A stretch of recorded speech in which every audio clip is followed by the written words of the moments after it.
आपण example solve करतोय logarithmic प्रॉपर्टीचा use करून काही एक्सप्रेशन्स आहेत लॉगॅरिथमिक फॉर्ममध्ये ते आपण इव्हॅल्युएट करतोय. ते आर्टिकल आपलं चालू आहे. लास्ट लेक्चरमध्ये आपण काही एक्झाम्पल सॉल्व केले होते लॉगॅरिथमिक एक्सप्रेशनला इव्हॅल्युएट करून.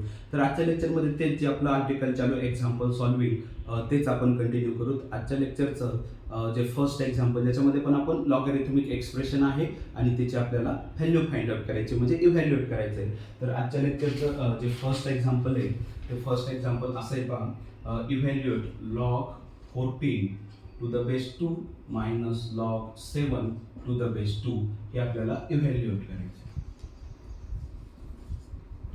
हे एक्सप्रेशन आपल्याला इव्हॅल्युएट करायचं म्हणजे ह्या एक्सप्रेशनची व्हॅल्यू काय येते ते फाइंड आउट करायचं आहे. आता पहा काय एक्सप्रेशन आहे, log 14 to the base 2 minus log 7 to the base 2. हे असं काय आहे, एक लॉगॅरिथमिक फॉर्म मधलं एक एक्सप्रेशन आहे आणि ह्या एक्सप्रेशनची आपल्याला व्हॅल्यू फाइंड आउट करायची आहे. तर ही व्हॅल्यू फाइंड आउट करताना आता काहीतरी लॉगॅरिथमिक प्रॉपर्टी यूज होणारच आहेत. तर मी फर्स्ट थिंग आता स्टार्टिंगलाच हे जे एक्सप्रेशन याला मी अगोदर लिहितो लॉग 14 मायनस लॉग 7 आणि बेस आहे 2. ठीक आहे, याला मी फर्स्ट थिंग लिहू कसं शकतोय, ठीक आहे, इज इक्वल्स टू मी इकडे लिहिलं तर मला इकडे कंटिन्यू इज इक्वल्स टू येतं म्हणजे हे इज इक्वल्स टू काय इंडिकेट करते, ह्या एक्सप्रेशनचे इक्वल्स टू इथे जे लिहिणार आहे हे दोन एक्सप्रेशन एकच आहेत असाच फक्त ह्या इज इक्वल्स टूचा मिनिंग आहे.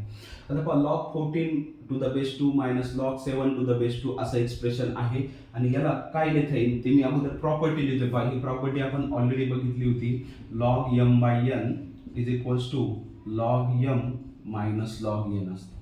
ठीक आहे, आणि बेस सगळीकडे सपोज जर सेम असेल ए तर ठीक आहे, लॉग m बाय n ह्या टाईपमध्ये जर असेल log m by n base काही का असताना ए तर त्याला तुम्ही सेपरेट करू शकता. एका लॉगॅरिथममध्ये जर m अपॉन n असेल, काही लॉगॅरिथममध्ये जर असं एक्सप्रेशन असेल m बाय n तर त्या लॉगॅरिथमिक एक्सप्रेशनमध्ये जर m बाय n असेल तर तुम्ही त्याला सेपरेट करू शकता दोन लॉगॅरिथममध्ये. फक्त मग काय करणार आहे, log m minus log n असं लिहायचं.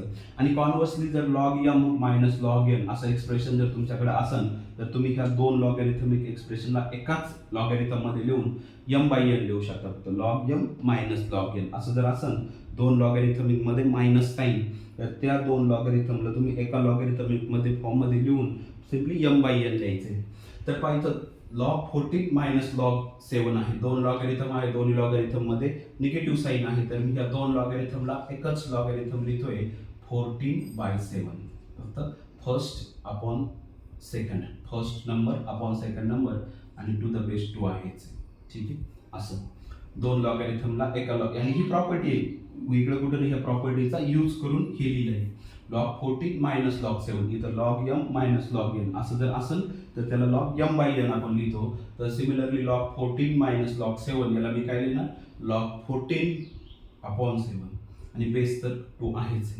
तर दिस इज इक्वल्स टू लॉग, आता 14 upon 2, 14 upon 2 is a 14 upon 7 is a 2, 14 upon 7 आहे लॉग 14 अपॉन 7 आणि 14 अपॉन 7 म्हणजेच 2 आहे आणि बेस तर 2 आहेच आहे. सिम्पली हे जे 14 अपॉन 7 होतं त्याला 2 व्हॅल्यू त्याची 2च येते तर ते लिहिलंय. आणि आता लॉग 2 टू द बेस 2 आहे आणि हे जर इव्हॅल्युएट करायचं असेल लॉग 2 टू द बेस 2 हे इव्हॅल्युएट करायचं असेल तर सिम्पली हा जो बेस आहे या बेसचा कितवा पॉवर घेतल्यानंतर आपल्याला इथला नंबर भेटतो एवढंच फाइंड आउट करायचं असतं.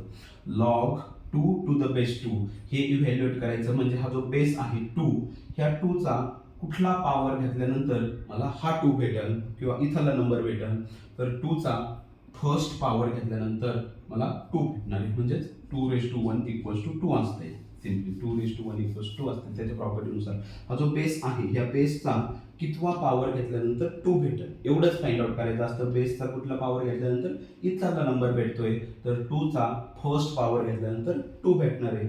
तर ह्या लॉगॅरिथमिक एक्सप्रेशनचं व्हॅल्यू आहे 1. तर टोटल हे जे log 14 minus log 7 to the base 2 होतं याचा आन्सर येत आहे 1. ठीक आहे, इव्हॅल्युएट करून. नेक्स्ट एक्झाम्पल, प्रॉपर्टी यूज झालेल्या आहेत लॉगॅरिथमिक प्रॉपर्टीज ज्या आपण ऑलरेडी प्रूव्ह केलेल्या आहेत त्या प्रॉपर्टीचा यूज होतोय. नेक्स्ट एक्सप्रेशन,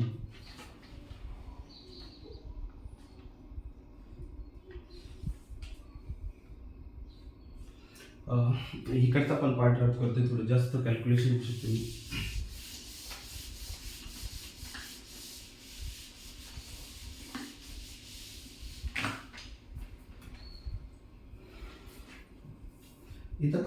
इव्हॅल्युएट करायचं आहे, जे एक्सप्रेशन आहे ते इव्हॅल्युएट करायचं आहे लॉगॅरिथमिक प्रॉपर्टीचा यूज करून.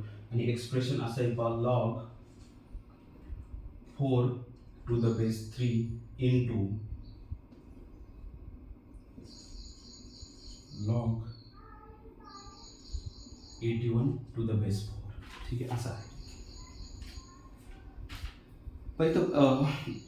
परत एकदा दोन लॉगॅरिथम आहेत, लॉग 4 लॉग 81. पण ह्या दोन्ही लॉगॅरिथमचा एक प्रॉब्लेम आहे, दोन्ही लॉगॅरिथमचा बेस जो आहे तो मात्र सेम नाहीये. दोन्ही लॉगॅरिथमचा बेस जो आहे तो सेम नाहीये. त्यामुळे हे इव्हॅल्युएट करायला थोडं ट्रिकी होणार आहे. आपल्याला प्रॉपर्टी चेंज ऑफ बेस जी प्रॉपर्टी आहे ती प्रॉपर्टी यूज करावं लागणार आहे, last property change of base property. आणि ती प्रॉपर्टी काय आहे पहा, मी ती प्रॉपर्टी परत इथे लिहितोय, log m to the base n.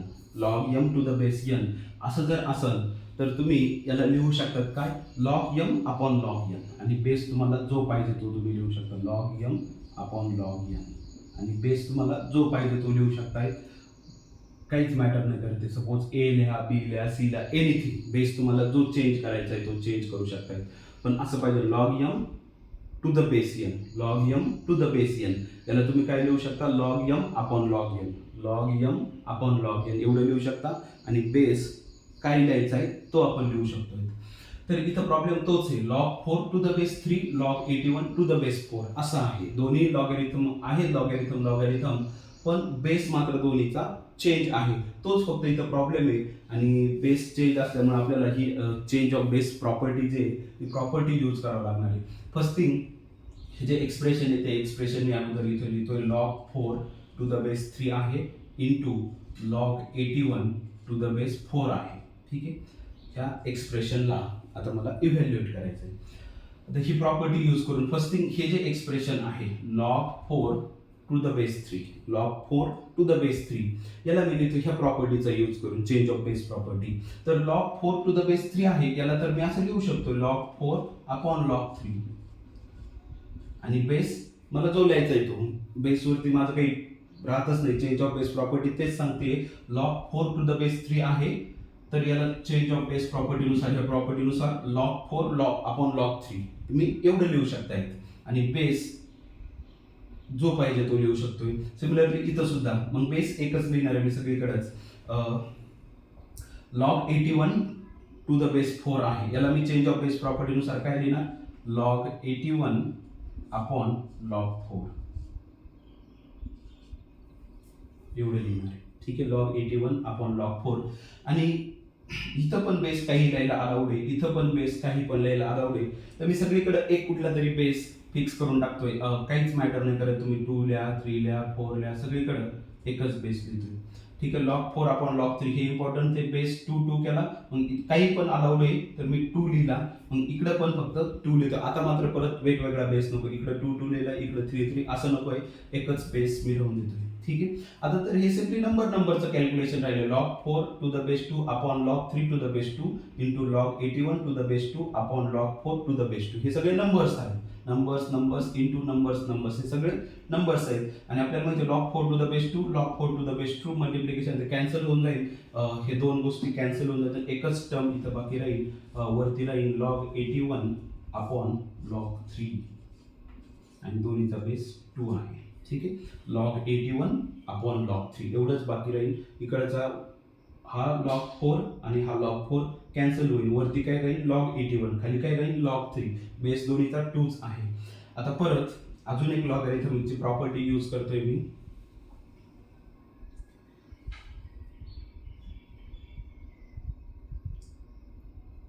Log 81 upon log 3. तर पण आता हा जो लॉग 81 आहे, मी रिमेनिंग कॅल्क्युलेशन इकडे करतोय, ही प्रॉपर्टी मी रब करतोय, रिमेनिंग जे कॅल्क्युलेशन मी राईट हँड साईडला करतो. हा जो 81 आहे